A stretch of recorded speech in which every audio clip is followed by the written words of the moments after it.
The United States formally demanded today that the United Nations snap back all sanctions on Iran.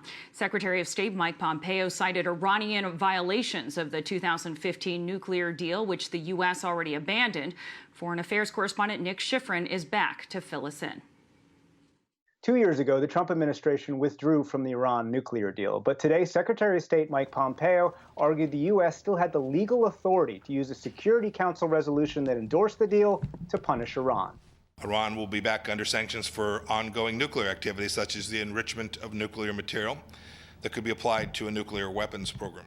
Since the U.S. withdrew and reimposed unilateral sanctions, Iran has enriched uranium and stockpiled enriched uranium at higher levels than the deal allows, although still below levels required to make a nuclear bomb. But the other signatories of the deal, the UK, France, Germany, China, and Russia, say because the U.S. withdrew, it does not have the legal authority to take today's step. Those countries cannot stop the U.S. from snapping back these sanctions, but some say they won't help enforce them.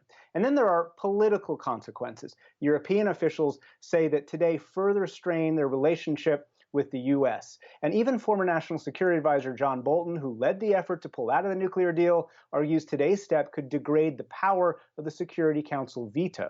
Today, Iran displayed ballistic missiles and a new cruise missile, all weapons not covered by the nuclear deal, and called today's UN move illegal.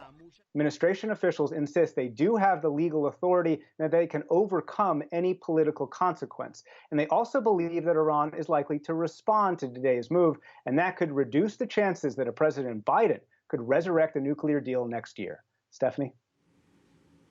Nick Schifrin, thank you very much.